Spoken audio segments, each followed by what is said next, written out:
Admissions admissions admissions, बस इसी का नारा है हर जगह। घरों में एडमिशंस की चर्चा, स्कूलों में एडमिशंस की चर्चा। So this is the time when most of the parents are in dilemma and lot of confusion regarding the selection of school for their children. इस कंफ्यूजन को दूर करने के लिए हमारे पास हैं Nitin Garg, director of the GB school and a parent.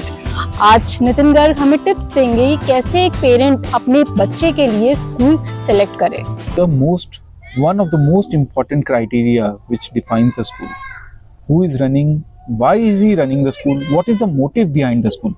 If the motive is to have most amount of money, then that school, however the facilities are, may not be the best school. Okay, sir. Second, the policy of the school regarding how many children the school has per class, how many students. I think the best number is around 20-25, not more than 30 in any case. Okay, sir. If a school is having 50 children per class and saying that we have good teachers and we can teach children, nobody can teach 50 children. 50 small children cannot be taught by one teacher. Sir, I have a child और I'm looking for a school. तो मुझे ये idea नहीं है कि बच्चे के लिए हम स्कूल कैसे, किस तरीके का ढूंढें, उसकी बेसिक नीड क्या होनी चाहिए विद स्कूल की। मैं आपको बताऊंगा कि first of all every parent in India should buy a book. Yes sir. It is a book by CBSE, none other than CBSE itself. चाहे आपका स्कूल ICSE है, चाहे राजस्थान बोर्ड है, चाहे वेस्ट बंगाल बोर्ड है, कोई सा भी बोर्ड हो आपका, बट आपको ये बुक परचेज करनी ही चाहिए. The book is CBSE, published by CBSE, and the book is School Quality Assessment and Accreditation. Okay, sir. This book has points by point about what to check in a school, what to judge in a school, कि school में क्या जज करें. Yes, sir. ठीक है, because as a parent, as a individual, we do not know कि हम school में क्या जज करें. Yes, sir. कैसे जज करें. स्कूल का इंफ्रास्ट्रक्चर अच्छा है तो हमें लगता है अच्छा है, बिल्कुल sir. But we do not pay attention to per capita of the infrastructure. क्या हर बच्चे के हिस्से में कितना इंफ्रास्ट्रक्चर आ रहा है. ठीक है, we do not pay attention to many details about curriculum, about things, but this book has everything that a parents need to check for a school. Okay, sir. And I think जब एक parent, आप ही ले लीजिए, Yes, sir. जब बच्चे को school select करता है तो वो एक बहुत लंबा डिसीजन लेता है about the future of the child, कि मेरा बच्चा कैसे पलेगा, कैसे बड़ा होगा और कहाँ जाके फ्यूचर में लाई करेगा. तो it is a very important decision, and उसको जल्दबाजी में नहीं लेना चाहिए, उसको किसी के बोलने पे, किसी के बहकावे में नहीं लेना चाहिए, किसी की सिर्फ बातों पे नहीं लेना चाहिए, बट फैक्ट्स एंड फिगर्स के साथ हमें लेना चाहिए कि हम अपने बच्चे को बेस्ट एजुकेशन दे पाएँ. सर, इस बुक में ऐसा क्या है जो ये सभी पेरेंट्स के पास होनी चाहिए या हमें इसको अप्रोच करना चाहिए? This book has all the aspects जो हमें स्कूल के लिए जज करना चाहिए, जैसे कि वो क्या पढ़ाते हैं, कैसे पढ़ाते हैं, कहाँ पे पढ़ाते हैं, क्यों पढ़ाते हैं, एग्ज़ाम्स कैसे लेते हैं, बच्चों की प्रॉब्लम्स कैसे सॉल्व करते हैं. It has everything a parents need to question a school कि वो क्या, उसकी पॉलिसीज़ क्या हैं. And this is by none other than CBSE itself. ये बुक आपको मिलेगी CBSE के हेडक्वार्टर्स में, रीजनल सेंटर्स में, जैसे कि regional centre in Ajmer, Delhi and all, वहाँ पे आपको ये बुक्स मिलेंगी. एंड ठीक है, मैं अपन कुछ पॉइंट्स पे डिस्कशन करते हैं. Yes, sir. First of all, this book has first question which is, are the teachers and principal familiar with the concept of NCF and NEP? Why is it important? Why, sir?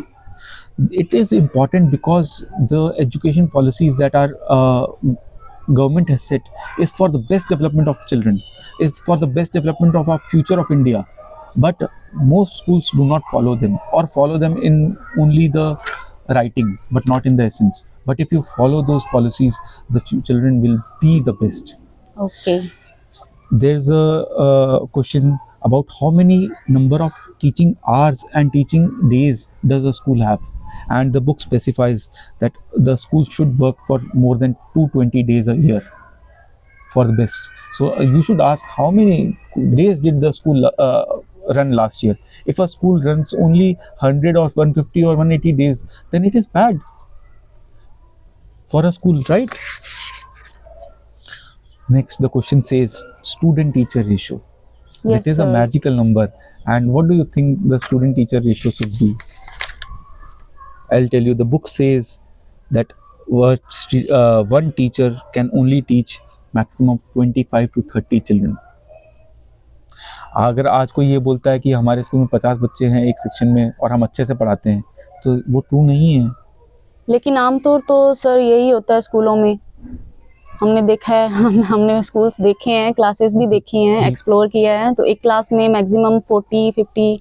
Ma'am, ये government ने guidelines दी हैं कि Yes, sir. 25 से 30 बच्चे होने चाहिए, but कोई rules नहीं बनाया है, तो जिसको जितना मना है उतना कर रहा है. Yes but sir. आपको जज करना होगा कि आपके बच्चे की डेवलपमेंट कहाँ पे ज़्यादा होगी, जहाँ पे 25 बच्चे हैं या जहाँ पे 50 बच्चे हैं. ऑब्वियसली सर, जहाँ 25 बच्चे होंगे. तो एग्जैक्टली तो आपको ये जज करना होगा कि मेरे बच्चे की क्लास में कितने बच्चे हैं. स्कूल की पॉलिसी क्या है.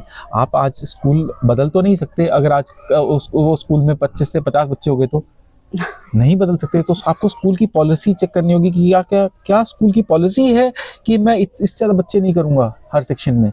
तो that policy should be there by every school कि मैं 25, 30 या 35 जो भी नंबर है, इससे ज़्यादा बच्चे नहीं करूँगा.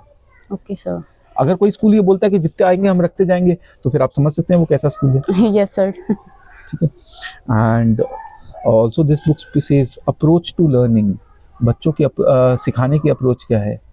यस सर, आप बताएं बच्चों की इसमें लिखा सिखाने की है- अप्रोच क्या रहेगी. इसमें लिखा है, बुक में बहुत इंटरेस्टिंग चीज लिखी है. The teacher adopts frontal teaching, मतलब बोर्ड के सामने खड़ा होकर पढ़ाता है. आप यही सब स्कूल्स में हो रहा है, राइट. यस सर, बिल्कुल. इसको 1 नंबर दिया है आउट ऑफ 7. तो सर, इस बुक के हिसाब से हमें किस तरीके से पढ़ाया जाना चाहिए या किस तरीके से पढ़ाना चाहिए बच्चों को. मैम, इस बुक में हर चीज़ लिखी है कि बच्चे कितने होने चाहिए, कैसे पढ़ाना चाहिए, कैसे एग्ज़ाम लेना चाहिए, कैसे क्या करना चाहिए. हमें आपने सोचा, हम सब ने पढ़ा है स्कूल्स में. यस हम सब सर, ने कैसे पढ़ा है. टीचर बोर्ड पे आता है, पढ़ा के चला जाता है बिल्कुल सर. और हमें लगता है पढ़ाई ऐसे ही होती है. Yes sir. इस बुक में इस चीज़ को ऐसे पढ़ाने को सिर्फ 1 नंबर दिया गया है. यहाँ पे आप देखिए, पेज नंबर 30 पे क्वेश्चन है approach to learning and teaching. उसमें 1 नंबर दिया है फ्रंटल बोर्ड टीचिंग के को कैसे Okay. पढ़ाना चाहिए. उसमें बोला है कि टीचर जो है लेसन प्लान बनाए कि मैं इस टॉपिक को कैसे पढ़ाऊंगी. वो हर एक बच्चे को इंक्लूड करे कि एक बच्चा मेरा डिफरेंटली एबल्ड है, उसको मैं इंक्लूड करूं कि उसको लेसन में कैसे इंक्लूड करूं कि उसे भी समझ आए. कोई बच्चा मेरा धीरे समझता है, वो उसमें लर्निंग इश्यूज हैं, उसको इंक्लूड करें कि वो बच्चे को कैसे हम रेमेडी करेंगे, उसको कैसे पढ़ाएंगे. The lesson plan should be of different activities.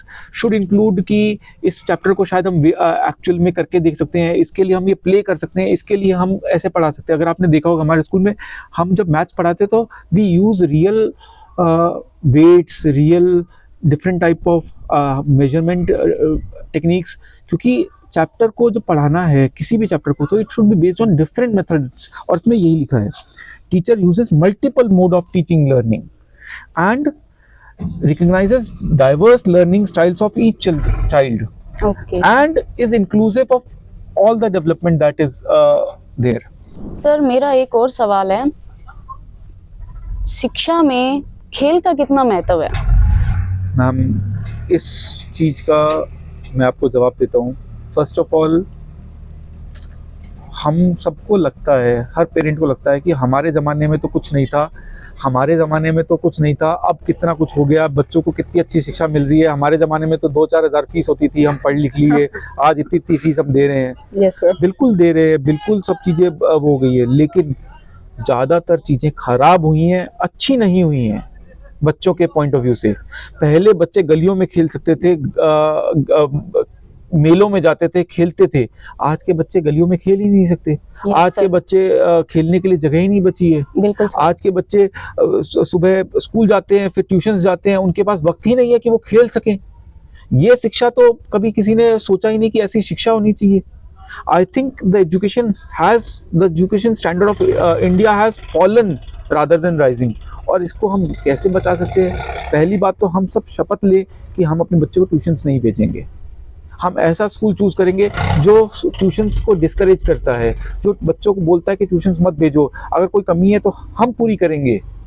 ये हर एक स्कूल की नीति होनी चाहिए कि बच्चों को ट्यूशन्स ना भेजा जाए, क्योंकि अगर बच्चे के पास खेलने के लिए वक्त ही नहीं है तो उसका बचपना कहाँ जाएगा, उसका बचपना ये रहेगा तो अभी वो क्रिएटिविटी और वो दिलचस्पी आएगी चीज़ों में। अगर कोई बच्चा 12 घंटे लिखता रहेगा, सेकंड थर्ड के बच्चा या नर्सरी का बच्चा, तो वो कब बड़ा होगा, कब वो एंजॉय करेगा और कब उसकी लाइफ आएगी। और ऐसा नहीं है कि इसमें ये बुक्स में ये वाली चीज़ों के बारे में बात नहीं की गई है, उसमें इसके बारे में बात की गई है। अब मैं आपको एक और क्वेश्चन बताता हूँ। The school encourages innovative practice through collaboration, मतलब बच्चों को मिलजुल के रहना सिखाता है, और जो टीचिंग है उसमें कंपटीशन की जगह कोलैबोरेटिवनेस की भावना लेकर आता है। आज हमारे स्कूल्स में ये बच्चा फर्स्ट आया, ये सेकंड आया, फर्स्ट सेकंड की दौड़ है। यस But- सर, स्कूल्स में भी नहीं, ये अमूमन घरों में भी ऐसा ही होता है। जहाँ एक से ज़्यादा बच्चे होते हैं तो माँ बाप उनमें कंपटीशन पैदा हो जाता है, अब बच्चों में भी हो जाता है सर। बट आपको मैं बताता हूँ कि बच्चों में कंपटीशन की भावना नहीं आनी चाहिए। बच्चों में भावना आनी चाहिए तो वो कोलैबोरेशन की आनी चाहिए, वो मिलजुल के काम करने की आनी चाहिए। और आप देखेंगे कि आज के ज़माने में IQ से ज़्यादा EQ की वैल्यू हो गई है, Yes, sir, इमोशनल बिल्कुल क्वेश्चन। एंड वो EQ तब बढ़ता है बच्चों का जब वो एक दूसरे के साथ मिल के काम करते हैं, और एजुकेशन भी उसी में बढ़ती है। तो हमें स्कूल्स में ये नोटिस करना चाहिए कि कंपटीशन की भावना ज़्यादा बिल्डअप कर रहे हैं या फिर मिलजुल के रहने की। बिकॉज हमें दुनिया मिलजुल के रहने वाली चाहिए, हमें दोस्त चाहिए, हमें सगे संबंधी चाहिए। बिल्कुल sir. The book has questions about the visual and performing arts. क्या visual and performing arts, art and craft, dance and all, are they included in the course? तो मैं आपको एक चीज़ बोलना चाहूँगा कि आज आप जब किसी भी बच्चे का एडमिशन करवाएं तो आप उस स्कूल के सभी क्लासेस का टाइम टेबल ज़रूर चेक करें कि वो टाइम टेबल है क्या। अगर टाइम टेबल में सिर्फ और सिर्फ मैथ्स, केमिस्ट्री, हिंदी घुसा रखी है और बच्चों को प्ले और drama, art and craft, different subjects of को करिकुलर एक्टिविटीज़ नहीं हैं, तो आप स्कूल में मत डालिए। तो सर इतनी सारी चीज़ें एक साथ मैनेज कैसे होती होंगी स्कूल में?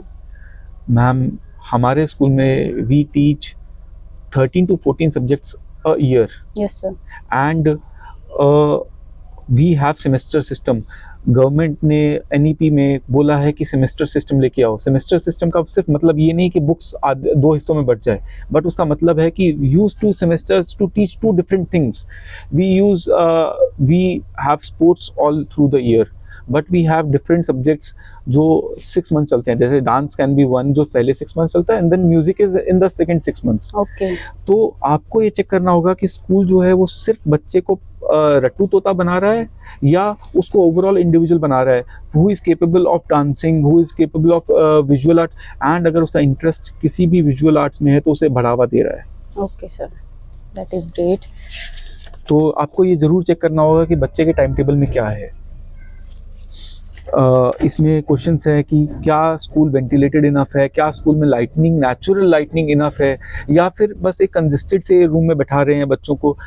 क्या उस स्कूल के पास स्पेस है, इनफ क्लासरूम्स हैं। आज आपको बहुत सारे स्कूल्स दिखेंगे जिसमें बस जगह है नहीं और बच्चे आ रहे हैं, तो कम बच्चे ले लो, जितने हैं उनको अच्छे से पढ़ाओ। ज़रूरी है कि हमें सभी बच्चों को एक ही स्कूल में पढ़ाना है? नहीं, जितनी स्पेस है उसके हिसाब से बच्चे लिए जा सकते हैं।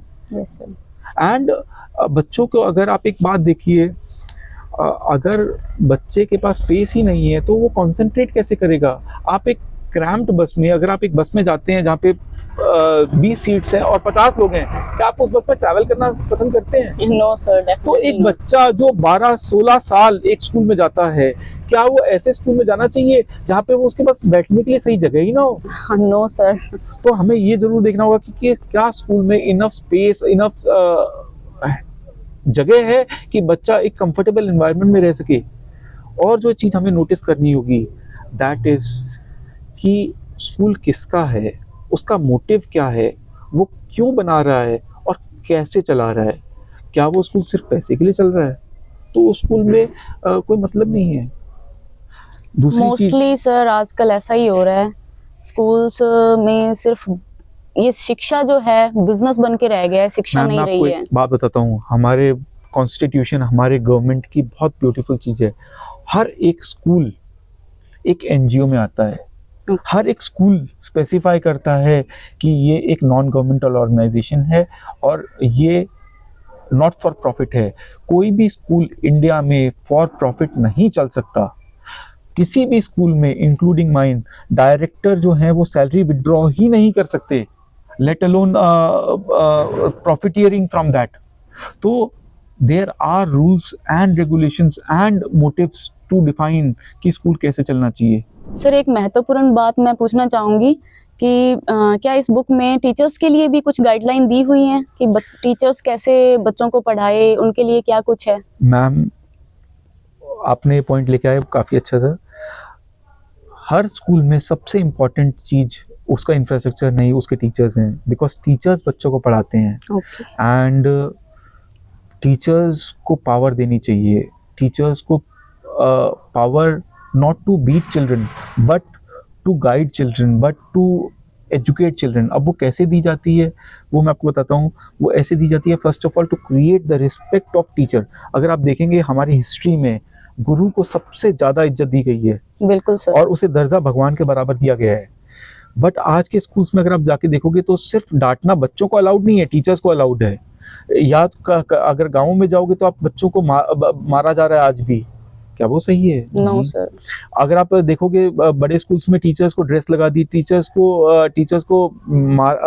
को ये बोला जा रहा है कि बच्चे ने गलती कर दी तो टीचर को डांटा जा रहा है। क्या वो एनवायरनमेंट सही है? पेरेंट आ रहा है तो टीचर को आगे कर दिया जाता है, अब टीचर की गलती है। I don't think that is सही। और इस बुक में भी ये कहा गया है कि आप टीचर्स को कैसे इंट्रोड्यूस करो, कैसे उनको ट्रेन करो, क्या उनके पास डिग्रीज होनी चाहिए, क्या उनके पास कैपेबिलिटीज होनी चाहिए, एंड उनको इज्जत कैसे देनी चाहिए। And in our school what we have done is parents are teachers are very separated. उनका आपस में कोई रिलेशन नहीं है। The relation is through management. Teachers job is to educate children, management job is to help teachers and parents job is to help the child. अगर इस motive पे सब चलेंगे तो सब कुछ आई थिंक बहुत अच्छा होगा। टीचर्स की रिस्पेक्ट हमें क्रिएट करनी होगी, मैनेजमेंट ऑफ द स्कूल को क्रिएट करनी होगी। तो आपको एक जज करना होगा कि मैनेजमेंट टीचर्स की कितनी इज्जत करता है। वो आप जज बहुत अलग अलग पैरामीटर से कर सकते हैं। आप जब विजिट करेंगे तो टीचर्स को कैसे बोला जा रहा है, कैसे उनसे बात की जा रही है, कहाँ पे वो बैठ रहे हैं, कहाँ पे वो कैसे टीच कर रहे हैं और कैसे हो रहा है, उससे आप जज कर सकते हैं।